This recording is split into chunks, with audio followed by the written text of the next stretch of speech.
नमस्कार बच्चों, कैसे हो? तो मैं आज फिर आप लोगों के लिए एक नया टॉपिक लेकर आया हूँ। कल मैंने दो चर वाले रैखिक समीकरण को हल करने की विधि के बारे में बताया था, जिसमें दो नियम के बारे में बता दिया था। उसके बाद जो है सो मैं फिर अगले नियम के बारे में इस वीडियो में बात करूँगा। तो देखते हैं, चलते हैं हम लोग जैसे अपने विषय पर।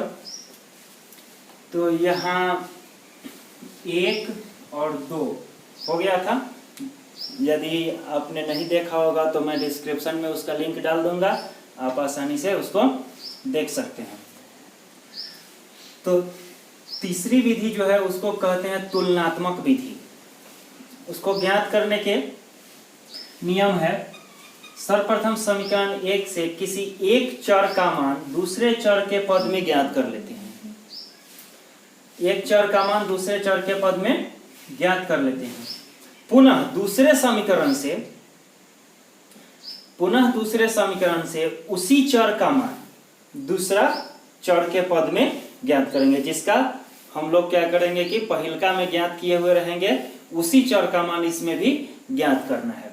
उसके बाद है तीसरा क्या नियम है कि अब दोनों प्राप्त मान जो होगा उसका तुलना करके हम क्या करेंगे, किसी एक चर का मान प्राप्त कर लेंगे। उसका मान जो होता है अचर पद में उसको ज्ञात कर लेंगे। पुनः अब वो जो मान होगा उस मान को किसी भी समीकरण में एक दो समीकरण दिया हुआ रहेगा ही, और 3 4 जो ज्ञात होगा उसमें किसी समीकरण में भी रख करके उसको क्या करेंगे कि हम ज्ञात कर सकते हैं। तो कैसे है, तो देखिए एक एग्जांपल है 3x + 4y = 10 और दूसरा है 2x - 2y = 2। अब इसको देखते हैं कैसे निकालेंगे। तो समीकरण 1 से लेते हैं। समीकरण 1 से लेंगे तो समीकरण 1 दिया हुआ है, इसमें 4y = 3x को उधर भेज देंगे तो यह आ जाएगा y = 10 - 3x/4, यह ज्ञात हो जाएगा। अब फिर दूसरे समीकरण से देखिए y का मान ज्ञात कर लिया, इसमें समीकरण 3 आ गया। अब दूसरे समीकरण से भी y का मान ही निकालेंगे। तो देखिए यहाँ पर 2 कॉमन हो जा रहा है, तो 2 कॉमन हो जाएगा, उसको काट सकते हैं। तो कॉमन लेकर के काट देंगे, एक मरतबा ही कट जाएगा, बचेगा x - y। तो अब -y यहाँ रख लेंगे, x को उधर भेजेंगे तो 1 तो पहले से है और जो इधर आएगा उसका चिन्ह चेंज हो जाता है तो -x हो जाएगा। अब देखिए यहाँ पर क्या करेंगे, माइनस को जब इधर भेजेंगे तो जो प्लस में है वो माइनस में और जो माइनस में है वो प्लस में हो जाएगा, यानी कि x हो गया प्लस में, y हो गया 1 हो गया माइनस में। तो y बराबर आ गया x - 1। इस समीकरण 4 मान लेंगे इसको।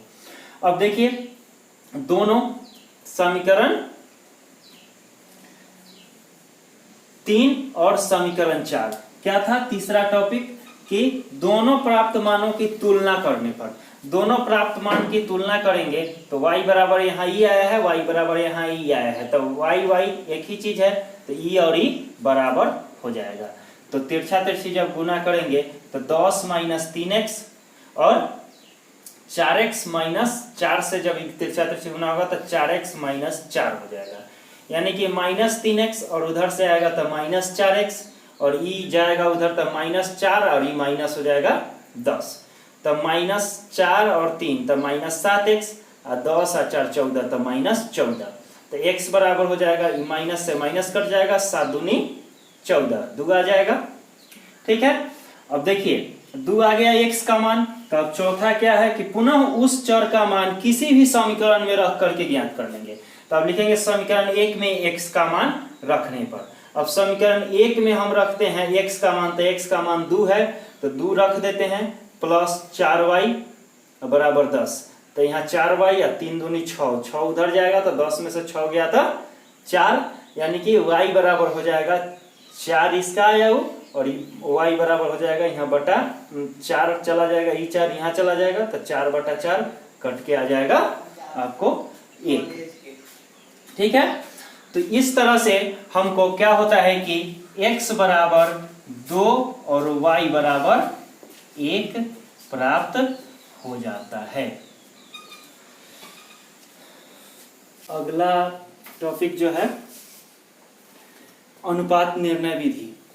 अनुपात निर्णय विधि आपके लिए ये रहा। अनुपात निर्णय विधि में सर्वप्रथम हम दोनों समीकरण के अचर मान को एक निश्चित मान से गुना करके समान कर लेते हैं। मतलब अचर पद जो होता है उसको एक निश्चित मान से गुना करके उसको समान कर लेते हैं। उसके बाद फिर दोनों समीकरण को जोड़ या घटाकर अचर पद को लुप्त कर देते हैं।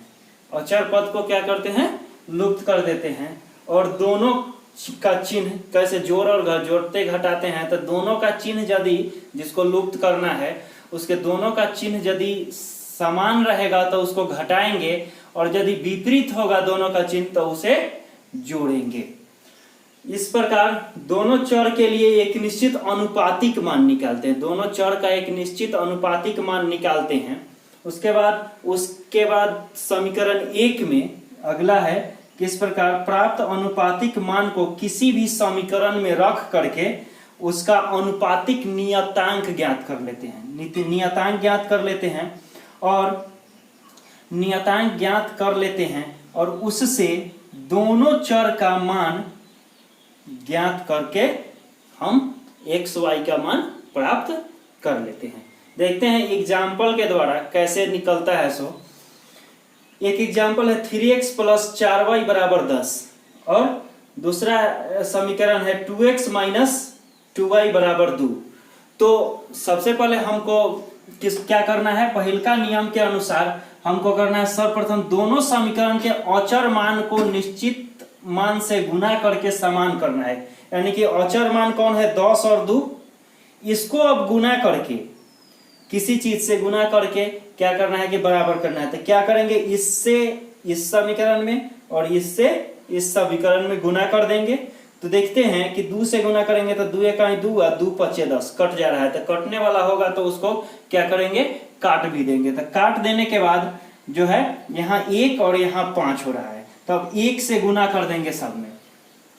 और देखिए 1 से गुना करेंगे तो 3 × 3 वही रह जाएगा। फिर जो 5 से गुना करेंगे तो 5 दूनी 10 x, 5 दूनी 10 y - 10y और यहाँ हो जाएगा 5 दूनी 10। अब देखिए अचर पद को लुप्त करना है तो देखते हैं दोनों का चिन्ह जो सो प्लस में है। प्लस में है तो घटाने पर लिखेंगे और घटाने पर चिन्ह को चेंज कर देते हैं। चिन्ह को नीचे वाला का चिन्ह क्या करते हैं? नीचे वाला के चिन्ह को बदल देते हैं। तो सब को बदल देंगे तो ये भी माइनस में हो जाएगा तो ये तक कट जाएगा तो 0 हो गया। अब क्या है कि यहाँ पर 10 प्लस में ही हो गया और ये भी प्लस में, तो 10 × 4 = 14y और यहाँ 10 माइनस में ही प्लस में, तो माइनस वाला ज्यादा है इसलिए माइनस का चिन्ह, 10 में से 3 जाएगा तो 7x। अब क्या है इधर 0 हो गया तो इसको जब उधर भेजेंगे तो क्या होगा? प्लस में है तो -14y हो जाएगा। माइनस से माइनस कट जाएगा, तिरछा तिरछी भेजेंगे तो यहाँ 14 बट्टा में हो जाएगा। ये 7 जो है सो यहाँ बट्टा में हो जाएगा और दोनों को काट सकते हैं तो 7 × 7 7 दूनी 14 कट जाएगा, जिससे आपको प्राप्त हो जाएगा x/2 = y/1। इसको बराबर के माना लिख सकते हैं। के मान लेंगे सबके बराबर एक नियतांक, अनुपातिक नियतांक जिसको बोलते हैं वो मान लेंगे और इसको जब इससे कंपेयर करेंगे, तुलना करेंगे तो x = 2k आ जाएगा। जब इसको इससे कंपेयर करेंगे तो y = k × 1 तो यानी कि y = k आ जाएगा। अब समीकरण 1 में क्या करेंगे? यहाँ इस प्रकार दोनों चर के लिए एक निश्चित अनुपातिक मान ज्ञात हो जाएगा और इस प्रकार प्राप्त अनुपातिक मान को किसी भी एक समीकरण में रखकर अनुपातिक नियतांक का मान ज्ञात कर लेते हैं। तो किसी भी एक समीकरण में रखेंगे तो समीकरण 1 में रखेंगे 3 × x का मान है 2k तो 2k प्लस 4 × y है तो y का मान k है तो k रख देंगे बराबर 10। तो 3 दूनी 6k प्लस 4 × 4k बराबर 10। तो 6 और 4 10, ठीक है, 6 और 4 10। तो 10 यहाँ 10 के बराबर 10 यानी कि k बराबर हो जाएगा 10/10 यानी कि 1। ठीक है। अब जो है सो के का मान क्या करेंगे, अब के का मान अनुपातिक नियतांक का मान निकल गया, तो उसी से इससे दोनों चर का मान ज्ञात कर लेंगे। अनुपातिक मान जो निकलेगा उसी से दोनों चर का मान ज्ञात कर लेंगे। यहाँ x बराबर क्या है 2k है, तो x बराबर k का मान 1 आया, तो k का मान रखने पर 2 गुने 1 यानी कि 2, और यहाँ पर y बराबर सीधे k है, तो k का मान तो 1 है यानी कि y बराबर 1 हो जाएगा। ये आपका आंसर हो जाएगा इस विधि से। अभी तक हम लोग 4 विधि के बारे में पढ़ लिए, 4 विधि के बारे में पढ़ लिए। एक बच गया वज्र गुणन विधि, जो कि बाद में बताएंगे, और आगे पढ़ना है, अगले 1-2 चैप्टर के बाद उसको पढ़ना है, इसलिए हम उसको बाद में बताएंगे। पहले जो है सो अब कुछ क्वेश्चन है उसको आप लोग को बनाना है। तो पहले क्वेश्चन में से आलोक प्रकाशन के बुक से 3.2 से मैं एक क्वेश्चन बना के आप लोग को बता रहा हूं। और एक चीज ध्यान रखिएगा, ये जो पहली वाला विधि जब बताए हैं लुप्तीकरण विधि, इसी का आवश्यकता ज्यादा पड़ता है हम लोग को बनाने में। और सब विधि जो है यदि कहा जाए कि हाँ जो है सो बनाना है तभी उसका उपयोग करना है, अन्यथा जो है सो यदि सीधे कहे कि हल करे समीकरण को तो सीधा बनाना है हम लोग को केवल लुप्तीकरण विधि।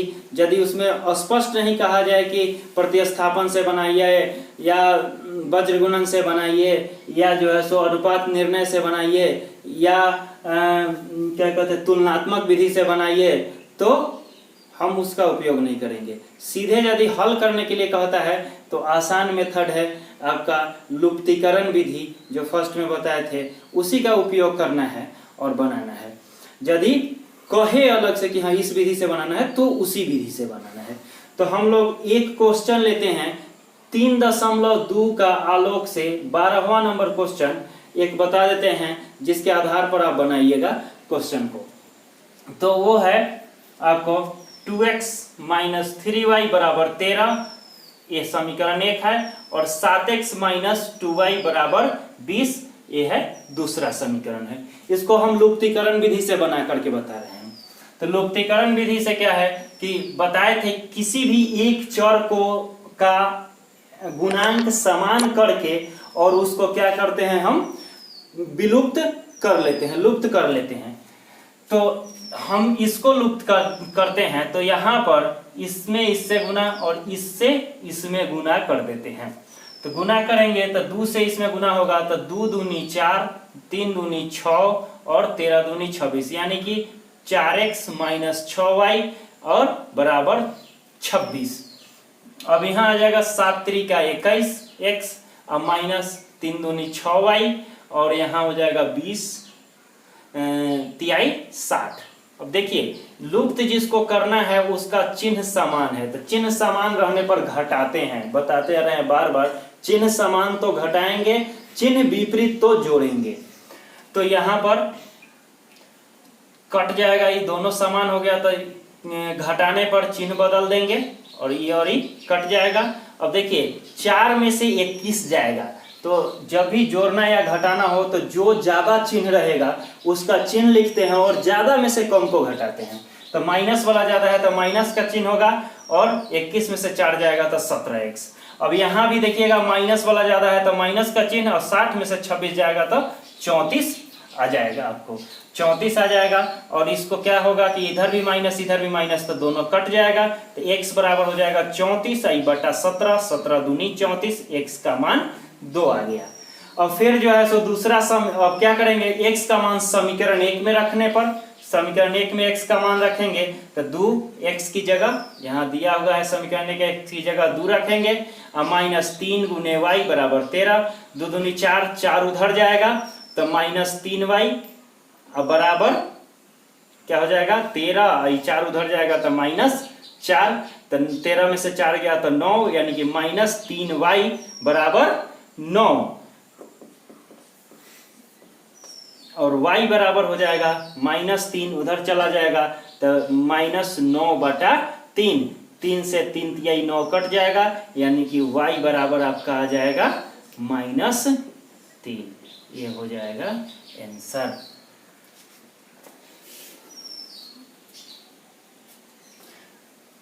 अब आप इस चैप्टर को बना सकते हैं अपने से। जो भी प्रॉब्लम होगा उसको फिर से व्हाट्सएप पर मैसेज कर सकते हैं, मैसेज कीजिएगा। उसके अनुसार मैं जो भी क्वेश्चन का प्रॉब्लम होगा उसका बना करके हम आपको अच्छी तरह से बताएंगे। और इससे यदि अच्छा लगे वीडियो तो उसको लाइक कर दे और कमेंट करके बताएं कि क्या हम और अच्छा कर सकते हैं या क्या कमियां हैं इसमें, ये सब भी बताएं, ताकि आगे मैं और अच्छी तरह से वीडियो बना करके आप लोगों के लिए ला सकूं। तब तक के लिए धन्यवाद।